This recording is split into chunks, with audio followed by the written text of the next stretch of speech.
What's going on YouTube? Here I'm back making another brand new Crypto TV episode. In today's episode, we have a bunch of stuff to cover. We're going to be talking about Litecoin, Bitcoin, Ethereum, as well as XLM to US dollar, which is stellar for those who don't know. We're also going to be checking out, as you guys saw in the title, is it the right time to take profits out for Litecoin, or should you keep holding through? Will we see some higher, highs? We're also going to be talking about what caused the surge of Litecoin over 30%, and then we are going to end. We're also going to be talking about what investors, can expect from cryptocurrency in the near future. If any of that sounds interesting to you guys, make sure to subscribe, turn on post notifications, leave a giant thumbs up if you like the content, and let's jump into today's episode.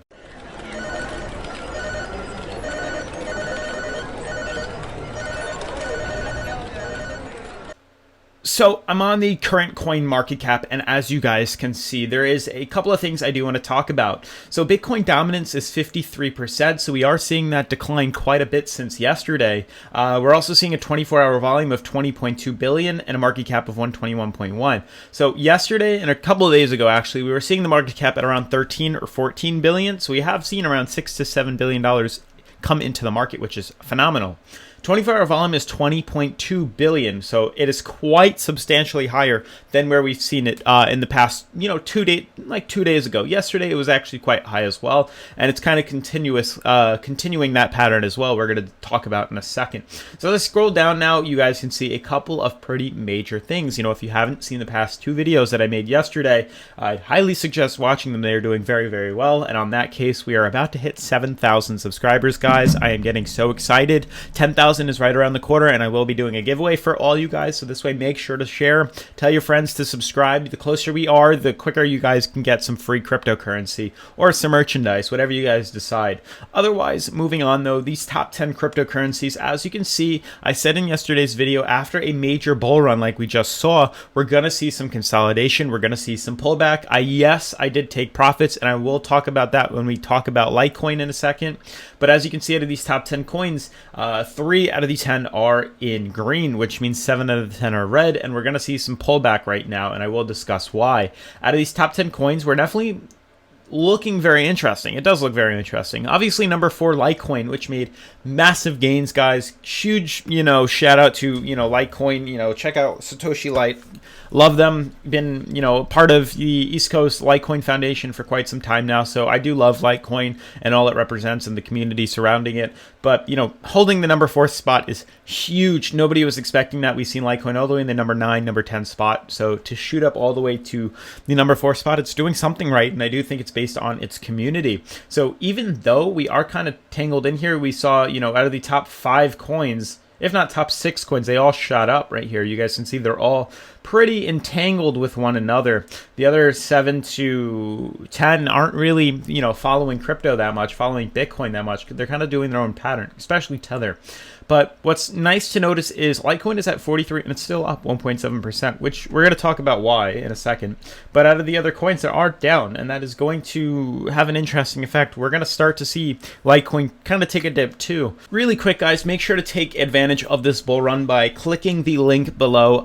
It is a link to the ABRA exchange. It's for Android, it's for iPhone, it doesn't matter. Open in like over 170 countries now. Basically, click that link, sign up, deposit $5 worth of US dollars or whatever currency you have from a bank account. I believe it's a US bank account. Deposit that and you will receive $25 as part of ABRA's promotion, guys. It's huge. I took advantage of it. A bunch of my friends that I'm telling up in college are taking advantage of it because, as you guys know, they're college kids. They want money. They need money. So I was like, sign up. It's a win-win. You guys help support my channel, and I get to support you. You guys get free $25 Bitcoin deposited within 1 to 10 days. They said business days. So you will expect that you will get it. A bunch of you guys have right now. I believe over 40 people now. It's absolutely wild. So shout out to you guys who already have taken advantage of this. If you haven't, click that link below. Download it, deposit $5, get you $25 of Bitcoin. It's a way to promote, ABRA and get them, to really form this mass adoption that we all want. So take advantage of it, and let's move on. Moving on, though, to the articles of discussion today. So what caused Litecoin to surge over 30%? What did? We did discuss a little bit yesterday, and now that everything's kind of over with, and there's some stability right now. We can gather our notes and kind of make a rough draft of things. So Litecoin has long been a stalwart of the crypto sphere. It has been around since 2011 when it forked from its original Bitcoin chain.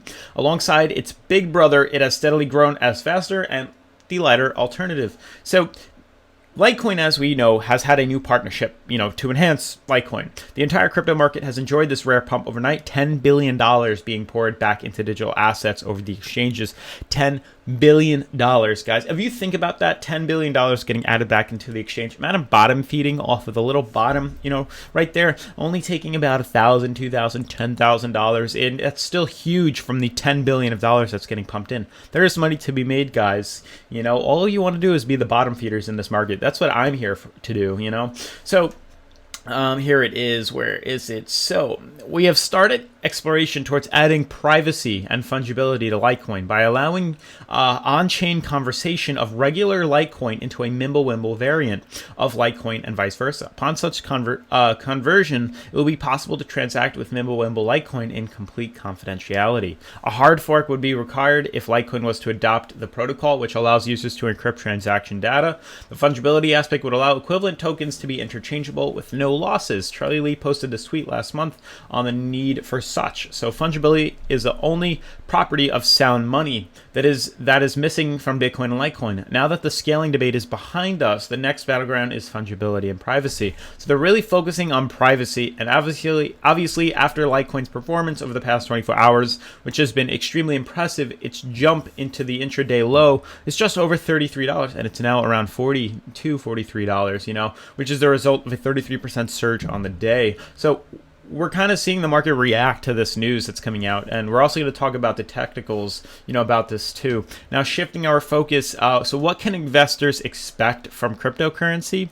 So cryptocurrencies with strong fundamentals, developer communities, and high transaction volumes have outperformed most digital assets in the space throughout the past 4 months. This week, Litecoin and EOS, and I think Bitcoin Cash too, were the best performing assets in the global cryptocurrency, market and community. And the two blockchain networks have been significant progress in technology development of decentralization application or decentralized application adoption.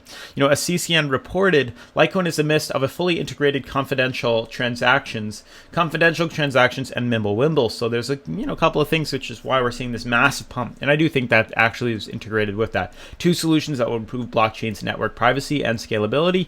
EOS, despite some controversy around the structure of its blockchain, has seen an increase in its activity on its D-apps. If the technical indicators continue to point towards a sustained corrective rally and are supported by fundamental factors, major cryptocurrencies are expected to maintain their momentum in the short term. So moving on, guys. Basically, to sum that up for you guys, cryptocurrency, especially Litecoin, what we're going to be discussing, big news came out about it. So Mimblewimble, the Mammoth sponsorship, and a bunch of other important news seemingly affected the price of Litecoin, because if you looked at the top 10 coins, yes, they were all moving up. Litecoin was up 30%, 20%, in between there. It was much higher than all the other cryptocurrencies, which is indicating, yes, we did see a movement upwards, but it was more than just the talk. It was more than just the, following the rest of the coins. It did get impacted by the news that was released. So it does seem when we have major news releasing, it does affect the currency, which is also something positive to know. We were also discussing, in the technicals, which I'm going to switch over to right now. It's very interesting that this pop happened, and I've always had this confusion because I know when the coins pop, it's almost called for on the technical side, but it's also news related. So a lot of people think, oh, the news caused it. But, when we look at the prices, we can kind of figure out when it was going to pop. I've been calling that there was going to be a pop due to the fact that Litecoin was trading sideways for a couple of days now. You can scroll back to my couple of videos in prior, and you guys would see what I'm referring to, And if you guys want access to these charts or you want to sponsor the channel, definitely check out the link below, my Patreon. It's a way to get access to all of my charts, my Litecoin chart, Bitcoin, Ethereum, XLM, all of them. It's all linked in the description, as well as if you wanted to get into contact with me personally, that is also linked in my Patreon below. Definitely check that out. But moving on, though, you guys can see we've been talking about this, and the question of discussion for today was, is Litecoin something to profit off of, something to sell today? Should you have taken profits? Should you not have? I'm going to give you, I can't really answer that for you because I don't know your specific, portfolio, and I don't know how exactly you trade, but I'm going to give you what I did. I'm going to tell you guys what I did. So we've seen the market in a very bear market. I do think the bottom is in, guys. I'm going to let that out. I do think the bottom is in. But what I want to talk about right now is we've seen the market, stable. This was a called breakout, and we've discussed this, and I'll show you in Bitcoin and Ethereum's chart why it was even more obvious and why we look at numerous charts, not just one chart. That's why I like to look at 2 or 3 charts to get a better all average of where the market's going. Out of the top 10 coins, that is. Out of the top 10 coins, I look at a couple of them to kind of base, where I'm going to expect to see a pop. So, personally, I did take profits. And you guys can do whatever you want. I'm just going to let you guys, I'm going to fill you in on what I did. So, yesterday, obviously, we all know I've been holding since probably closer to 28. Yeah, so around here, I bought in at $28. That was right after we broke bearish. We were in this chart here. I bought more at the bottom of this chart. It was around $30. It wasn't over here. It was probably somewhere over here when I was anticipating some sort of sideways movement. And then we anticipated a breakout, and that's when I also bought in. Actually, sorry, I sold out right at around 37. So, yes, I did jump the gun. Yes, I did. I am a conservative trader. I did take profits. And I have 2 bags of crypto. I have one that I store away, a decent amount of cryptocurrency that's stored away, cold storage, off the computer, off the internet, in a safe. Gone. Paper wallet, whatever, it's gone. It's saved away for a rainy day. It's going to, that's why I think of crypto. I think Litecoin is going to take off. Now, I do have another portfolio. I like to make videos. I like to talk about it. So I do have a couple, a decent amount that I also trade with. There, I trade when I see an opportunity to invest, buy in, to buy out, and that's when I buy in, and that's when I buy out. It's money that I use to trade with. So I did actually sell it off. I sold it off once we hit the green band. I sold it at around 37.50, so a little bit higher than the green band. Reason being was this is a daily, and I noticed on the 4-hour we were overbought. So that was in one indicator. You can see we're currently still overbought, which is why we're pulling back down now today, which was called for. We weren't going to hit 50. I didn't think we were. We're pulling back down. It's possible we can come to 39. That's probably where we're headed, or right until we enter back into being more neutral. We are far away from that high-low MMA, which is an indicator that we need to pull back. But I saw overbought on the 4-hour. So that was one indicator why I wanted to sell. The daily was also overbought. Another indicator of why I wanted to sell.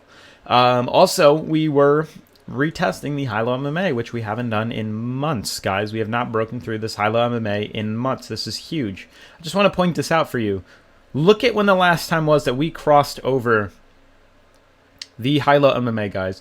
This is huge, actually, now that I'm noticing this. We have not crossed the high-low MMA in months on the daily. I really want to point this out. The last time we crossed this high-low MMA was of May. So keep that in May of 2018. Keep that in mind.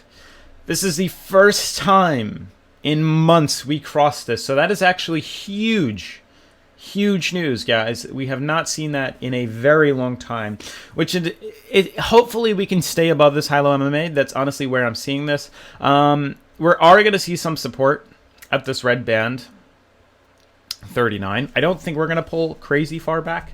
Honestly, this green band is where I would buy in again for you guys. That's where I'd buy back in and wait for it to rise up again. That's where I feel comfortable. Currently, we are overbought on the daily, so it's going to need a lot more pullback in order to be, neutral. I'm looking for it to retest red right now, and I'm also looking for it to retest green potentially. That's when I'll buy back in. I'm conservative, like I said, so I don't want to just take profits. I don't want to just buy back in when I don't feel comfortable. So moving on to Bitcoin's daily, we've also talked about this. So yes, it was a little more unclear on Litecoin's chart as to when this breakout was going to happen because we were stuck in this channel trading sideways. But if we then looked at Bitcoin, we saw that there was some sort of downtrend forming on the daily. So this was an indicator that this was a support, this is a downtrend. We've been tracking this. You can scroll back to like 2 or 3 days ago. I've talked about this. And we were expecting a pop. That's what I said, and we saw that pop. I had this white band drawn out, and that's exactly where we hit resistance. We're probably going to pull back down Actually, not really that much, mainly because Bitcoin's daily is only trading at 50, but I do believe its 4 hours a little overbought. So this explosion was called for. Here we go again. This is exactly what I'm referring to. Ethereum, on its 4 hour, we had a beautiful downtrend. We've been tracking this, guys, for days. 4 days. And look, it's doing exactly what we called for. I said there was going to be a major move at the bottom of the downtrend. What just happened? Yes, it is very hard to call whether it's going to break bearish or break bullish, but it broke bullish. And as soon as you saw it start to rise up, as soon as you saw it break the downtrend and start to move up, I buy in and I ride that rally right back up. I probably would have sold off once we hit this green band, or sorry, once we hit the red band, I probably would have taken profits. And I'm okay with buying it at 100 and selling it at 111. You know, even though it went all the way to 120, nobody could have called for how much of a breakout we could have seen. We could have, you know, tracked like the mouth of the breakout right here. You know, if we took the price range, one from here to here, we could have taken this, you know, this move right here and moved it over here and done something like that. It's possible. There's a bunch of things. That's guessing.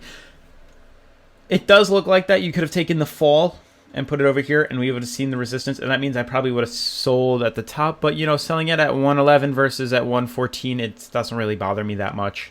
But lastly, to sum things up with XLM, guys, I think it's showing another rally, at least with XLM. So we've shown you guys on Ethereum that there was a downtrend here. We broke bullish. That's kind of what it looks like is foreshadowing XLM to do. XLM is trading downwards. Found a support at the bottom here. We're going to have a couple of days of consolidation into the end of February, February 20th, 21st. Could potentially see a nice pop and a nice run up, bringing us all the way back up to like 16 cents with XLM. So it's huge. I'm keeping that on my radar, guys. But otherwise, that's going to sum up today's episode. If you're new to the channel, make sure to subscribe. On our way to 7,000, giveaway at 10K. Turn on post notifications so you don't miss out on any important cryptocurrency related news, media, trading, whatever. Otherwise, leave a thumbs up if you like the content, and I'll see you guys in tomorrow's episode. Peace.